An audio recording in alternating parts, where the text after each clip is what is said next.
Hi friends, I have done multiple videos on why the stock market will keep going up, and the last video being this one up here. Well, the market has still been going up. I know it sounds a little bit crazy, but I've given you the facts, I've given you sources after sources, but somehow I didn't address everybody's concern. Whenever I debunk fears, the next day new fears will keep coming in. I'm getting a little bit tired, so the goal of this video is this. I'll permanently set your mind straight, knock some sense into you, and perhaps this will let you focus better on more important issues. I know you've been through this. As an investor, it is 100% that you will keep yourself up to date with the news. When you check the news, you will see like this, and this. I don't care who you are, you could be either a fund manager managing billions of dollars or an investor who just got started investing. This kind of news is going to stir up some kind of emotion. I've seen some comments coming in saying they were selling their shares seeing this news. This triggered me to make so many videos to educate and shift your focus. It's funny when the videos with more views are the ones with me nagging at you. Maybe I should be doing videos shouting at you. Just do it! I could maybe get another 1 million views. Before I move on, we'll appreciate the early thumbs up. It helps a lot to tell YouTube to reach to more people. Thank you. I've seen countless of comments thanking me, saving your portfolio. My videos have prevented you from selling, you added more stocks on the way down, etc. Too many. I'm really happy seeing these comments. Each video I do takes plenty of work and it makes all this work worthwhile. So the point is, one day, the stock market is going to do the same shit over again, and I foresee myself panicking. And I'm not panicking for me, I'm panicking for your portfolio. So the goal in this video is to open your mind to the truth, set your mind straight, and to be an awesome investor. Despite my videos, there are still some of you clicking the sell button and taking the loss and holding cash. As the stock goes up, you ask me, is it too late? This is FOMO, fear of missing out. I'm not too sure about you. I've been in your shoe and it sucks. Taking the loss and seeing your money fly away. I know how it feels, that's why I take a lot of effort to do such videos. So throughout history, every year, every month, every week, there are news. Some good, some bad. Do you agree with me on this? So how do you remain calm, or how do I remain calm? How do I make the right decisions? So why, despite high unemployment, riots, trade war, politics, I seem to mostly make the right call? As usual, let's go to the graph. I'll be laying major events on a line graph of the world stock market returns to help us reflect on like some of the difficult financial situations. So this is like Q3 of 2018, and there are quite some negative news over here, like Greece bailouts are going to end, and you realize that the entire quarter there's always funny news. If you look back at 2018 through the entire past 12 months from Q3 2018, there are so many negative news, and yet the market still move like sideways and a little bit up at the end of it. You see stuff like Congress passes mammoth spending bills, adverts shut down. So this is 2018. There are so many crap that happened throughout 2018. So let's look at 2019. This is Q3 of 2019. And if you look here, there are so many bad news along the way. Global oil prices goes into a bear market. Dow Jones sheds 800 points in the biggest drop of the year. And it goes on, so many news. And if you look back at the entire 2019, this is the timeline for it. So many bad news. So Brexit, so many bad news. Brexit, the indexes closed the worst yearly losses since 2008. Despite all this news, and yet the market still went up from this point to this point, it still went up. And if you look at the longer term, it's still going up. Let's take this to even longer term, until 1970. All these years that has passed by us, there are so many things that happen, including like S&P down 43%. Remember, we just went through like a 20% or 30%, which is not much. S&P was down 43% before.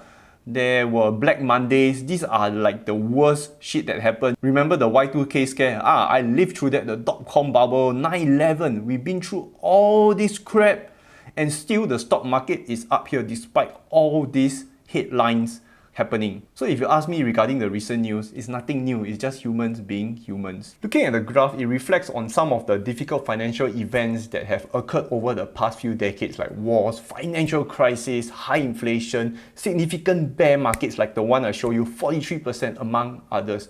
So when all those events occurred, the market often reacted negatively, but is in the short term, sometimes significantly like the recent COVID as one would expect. Yet, markets eventually recovered and proceeded to a new high.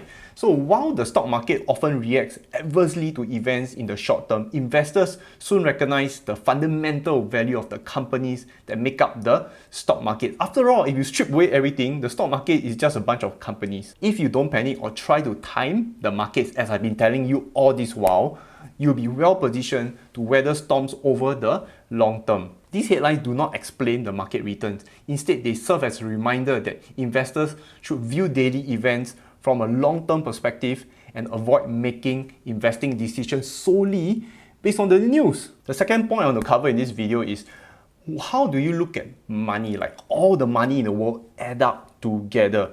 So I took a long time to do this chart up.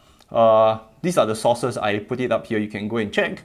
So these are all the money in the world added together. So the blue column here refers to the real estate. So how much real estate are there in the world? So you add up every value of every building, it becomes roughly 43%. Stocks is in red here, so stocks make up about 14%. Gold makes up about 1.7%. Cash makes up 1%. So what is cash? Cash is basically the money in your wallet now, that dollar note. So you add up everything, everybody's cash in the world, in your wallet, yeah, 1%. Don't talk about cryptocurrency. Cryptocurrency was such a small line that I didn't even put in the chart. So the next thing is debt. Debt refers to like government debt, your personal debt, all together, all the debts all over the world. You can go to IIF Debt Monitor to check this out. So basically this is all the debt in the world. So looking at this pie chart here, I want you to remember something. Money doesn't disappear. Money is transferred. So for example, during the recent stock market crisis, this portion got lesser, but where did the money go to? The money would have probably went into bonds. So this is under the debt section where bonds is usually classified as the safe haven. I will show you in the charts. So this is the long-term treasury bond. So from here, what happened? The bonds shot up by a lot. So the stock shrank, the debt increased. Maybe some went to the real estate, maybe more people pile up on cash, but basically a lot of money here was transferred out. Adding to that, Central Reserve pumped in more money into bonds. So if you were to let me redraw the entire chart, it will look something like that. Why does the central bank does this? Because central banks cannot directly buy stocks or real estate. This is called market manipulation. So instead, they'll throw plenty of money into the debt section, the bonds, and the money will slowly flow from debt to real estate, debt to stocks, maybe debt to a bit of cash. This is how the central banks trickle the money down the line. Of course, over the long term, the purple part will start to go back to normal and it will look like that all over again. The difference is inflation will occur. Roughly, how does inflation occur? If you take this and draw this, make it bigger, this is exactly how inflation looks like. It is basically the same pie. So this pie over here, there's the same amount of houses. Nothing changed, just that houses got more expensive. If you look at under the stock section here, the amount of stocks didn't go up. In fact, just the stocks got more expensive. So this is generally how inflation looks like. It is the same pie, but bigger. This is why I've been telling you many times that hyperinflation will happen in the stock market. I know there will be a V-shaped recovery, and it's very important for all of us to invest in the stock market. Concluding this video, no one could have ever predicted most of the events listed in the charts, nor they could have predicted the degree to which markets would react. It is impossible, again, to consistently predict the markets. If you watch the movie Wolf of Wall Street, yeah, there are a few people they predicted the 08-09 crisis, but where are they now? They're probably having shitty performance. One of them is a Tesla short anyway. Most investors fall into the trap of worrying about bad things happening somewhere in the world or believing that there is something like detrimental on the horizon. Ultimately, stock market is made out of billions of people who are investing for different reasons and at different times. So no one can consistently and accurately predict world events on how the markets would respond. But as the chart reflects, investors who don't panic or try to time the markets will fare much better. I did a video, in fact 2 videos, part 1 and part 2 on timing the markets. Again, appreciate those who helped me with the thumbs up. You are awesome for helping me grow this channel. Invest safe.